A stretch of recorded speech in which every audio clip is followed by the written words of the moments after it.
is cold and it's getting old. So let's jump into warmth and sunshine with new storybooks for your family collection.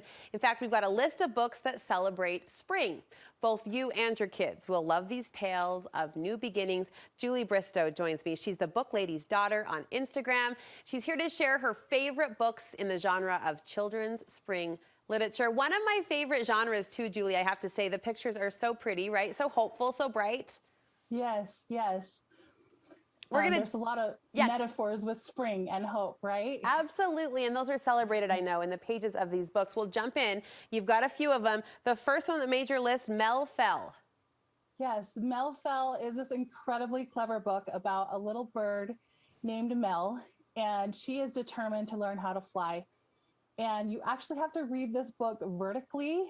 And so once Mel walks off the tree branch and falls down the tree to learn how to fly, you flip that book vertically, and then later on, when Mel does learn to fly, you flip that book upside down.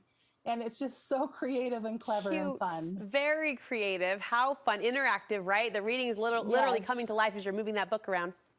Yep. Tell me about What's Inside a Flower. That also made your list. Yes, What's Inside a Flower is just masterfully illustrated. It reads really beautifully as a story describing flowers and their life cycle in the ecosystem. And one really neat thing is just everything is labeled like diagrams in this. So you just learn about every little piece and part of flowers and soil and sun and water and everything that goes into it. I've got a 4-year-old who's my curious kid, my question asker, and I can see him really getting love it. Oh yeah, getting lost in this one. All right, this next book title I know as the start of a song, so I won't sing it, but it goes, if you go down to the woods today. Yes, and I don't even know if the song is tied to the book, but you will embark with Bear on a journey through the woods in springtime, and it's just magical. It's very poetic. And the best part about this book is the page spreads. It's a seek and find book. And I was doing it with my 9-year-old daughter the other day, and she was just having a blast. It wasn't too hard for her, so it could be used for younger kids as well. And it's just fun to find all the things that Bear would have you find on these pages. It sounds like a good church bag book. My church bag is in need of a reboot right now. Yes, yes.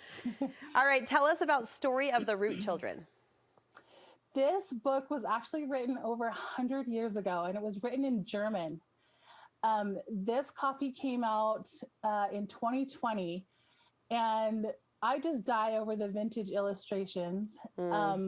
But these root children, they're basically almost like little flower bulbs. They live underneath the earth, and their whole purpose is to come out in the springtime and to bring the flowers and the bugs and the seeds, and just to bring spring from beneath the ground above the ground. And it is a darling, darling story. Oh, that sounds charming. You're right. The illustrations are great too. Easy peasy gardening for kids. That sounds like my kind of gardening, actually. Yes, yes. There are so many activities packed into this really colorful book. And you can just it doesn't matter if you have a big yard full of garden boxes or just a windowsill or a balcony. There are activities that you can work with your little child just to teach them gardening basics and get them excited about it. And it's really fun. I love it. They can track kind of what's happening on the windowsill or in the garden with what's happening on the pages of the book. Super fun. Absolutely. The Wind May Blow. Why do you love that one? Oh, I love this book so much. The cover reminds me of a spring rainstorm. It's not necessarily a spring book, but I had to put it in here. I want this book in every home. This book teaches both children and adults alike about the power of resilience, and that everything that we need to get through problems is inside of us. And it's just masterfully done with these cutouts, these die cutouts that work with the words. And most people, when they read it, it brings them to tears because it's very powerful. What a recommendation. I want this book in every home. I love that you so passionately shared that with us. Thank you. My Friend Earth. We're coming to the end of your list. That's another one, though, that you recommend. Yes, this is one with absolutely stunning illustrations. It's an ode to Mother Earth and teaches us a lot about the environment Okay. and the life cycle and just respecting the earth around us. Important message. Patience, Yeah. Miuki. Why do you like that title?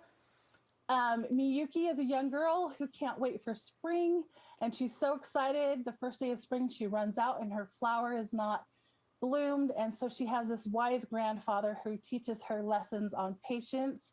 And so it's a great book to tie the excitement of spring along with lessons of patience. Give me a quick line on the book B. B is just a simple lyrical book teaching about the importance and life cycle of bees. And finally, Little Mole Finds Hope. Little Mole Finds Hope. It's kind of the time we're in right now, going from the dead of winter to the bloom of spring, and learning how to find the hope, even though everything looks really hard. And Little Mole's mother teaches him these lessons throughout the book. I have long said that the greatest life lessons can be found in the pages of children's storybooks. I think you'd agree with me on that. You've brought forward Absolutely. some really important and valuable themes and values that we all need to embrace and brush up on. Julie, thank you so much. A great list. Where can we find more book recommendations from you? Mostly on my Instagram, The Book Lady's Daughter. Each word is spaced by a period. Okay, The Book Lady's Daughter. Thank you so much for sharing. Happy spring. We're feeling it. Thanks to you. Thank you, Brooke.